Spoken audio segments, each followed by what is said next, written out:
बच्चों, मानव और पर्यावरण के बीच पाए जाने वाले अंतर संबंधों की जो अवधारणा है, उस अवधारणा में तीसरी अवधारणा है नवनिश्चयवाद, जिसे नवनियतिवाद या न्यू डिटर्मिनिज्म भी कहा जाता है। तो आज का हमारा जो विषय है वह है नवनिश्चयवाद या नवनियतिवाद या न्यू डिटर्मिनिज्म। जैसा कि आप सभी को पता है कि हमने सबसे पहले नियतिवादी विचारधारा पढ़ी थी, जिसमें हमने देखा कि उस विचारधारा को मानने वाले विद्वानों का यह मानना था कि प्रकृति मानव को पूर्ण रूप से नियंत्रित करती है, अर्थात मानव को पृथ्वी के अधीन रहकर ही कार्य करना है। मानव प्रकृति के सामने एक मोम के पुतले के समान है, उससे ज़्यादा कुछ नहीं है। उसके बाद हमने मानव पर्यावरण के अंतर संबंधों की दूसरी विचारधारा पढ़ी, जो थी संभववाद।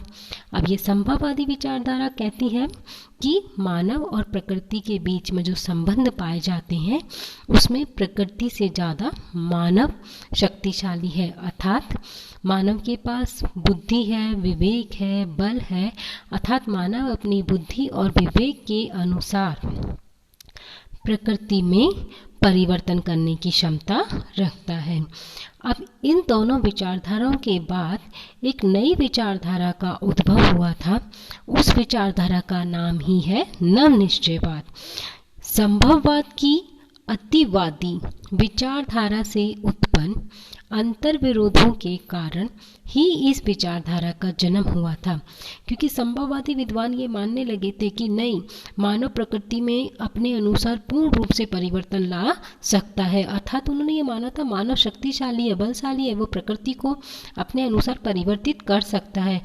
अर्थात उन्होंने प्रकृति और मानव के बीच मानव को प्रकृति से अधिक शक्तिशाली और बलशाली माना, जिसके कारण बहुत सारे अंतर्विरोध उत्पन्न हुए और उन्हीं अंतर्विरोधों के कारण एक नई विचारधारा का जन्म हुआ था, जिसका नाम है नवनिश्चयवाद।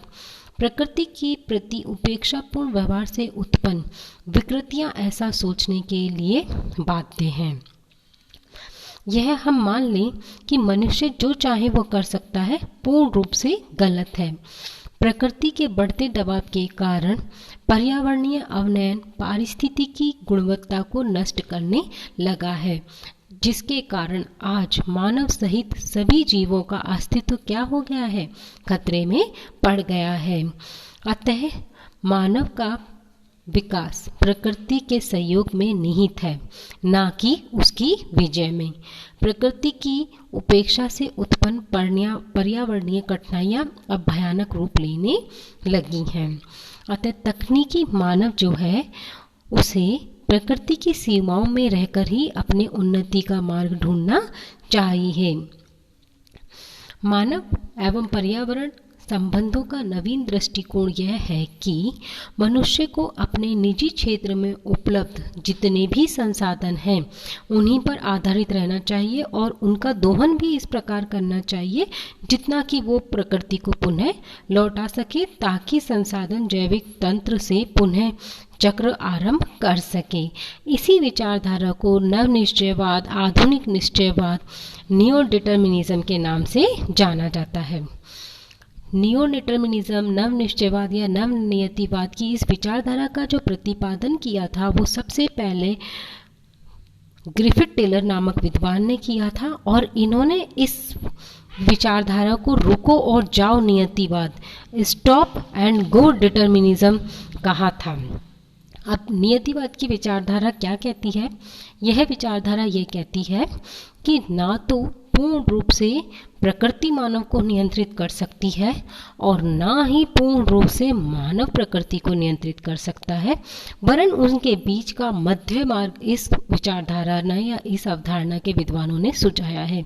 उन्होंने कहा है कि कुछ हद तक प्रकृति मानव को नियंत्रित कर सकती है और कुछ सीमा तक मानव प्रकृति में परिवर्तन कर सकता है, परंतु पूर्ण रूप से प्रकृति भी मानव को नियंत्रित नहीं कर सकती और पूर्ण रूप से मानव भी प्रकृति को नियंत्रित या परिवर्तित नहीं कर सकता है।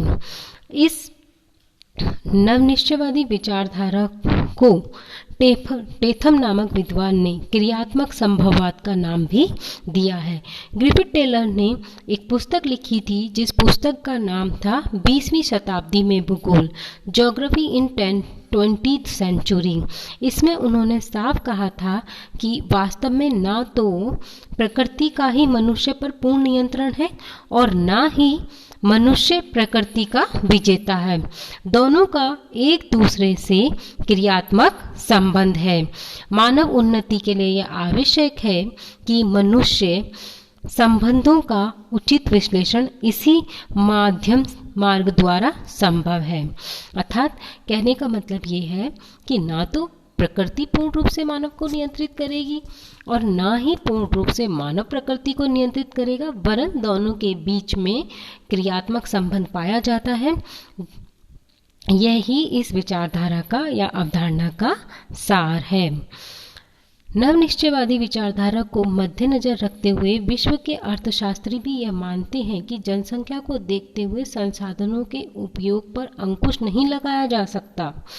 मानवीय विकास के लिए आर्थिक संभावनाओं के बढ़ते क्रम को नहीं रोका जाना चाहिए। मनुष्य को पुनः जंगली या पशुओं वाली अवस्था में भी नहीं लाया जा सकता।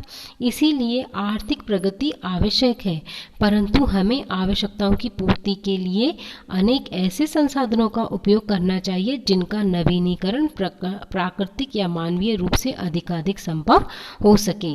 अर्थात कहने का मतलब ये है कि जनसंख्या तो लगातार बढ़ती जा रही है और बढ़ती हुई जनसंख्या के लिए संसाधनों की और वस्तुओं की आवश्यकता भी अत्यधिक पड़ेगी, परंतु अब हमें क्या करना है? अपनी जनसंख्या की आवश्यकता की पूर्ति करने के लिए इस तरह के संसाधनों को काम में लेना चाहिए जिनको हम क्या कर सके, जिनका हम नवीनीकरण कर सके, पुनः उत्पादन कर सके।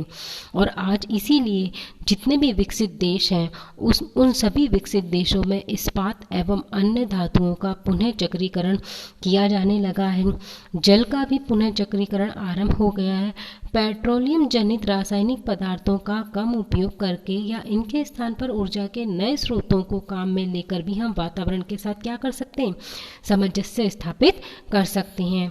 सौर ऊर्जा का उपयोग न केवल हम आज की तारीख में खाना बनाने के लिए कर सकते हैं, बल्कि मोटर कार एवं अन्य स्वचालित वाहनों को चलाने में भी करने लगे हैं। इसी प्रकार कृषि कार्यों का अधिक क्षेत्रीय विकास न करके सघन कृषि अथवा महासागरों में उपस्थित वनस्पति वह जीव जंतुओं से उत्पन्न भोजन मनुष्य के लिए उपलब्ध कराया जा रहा है।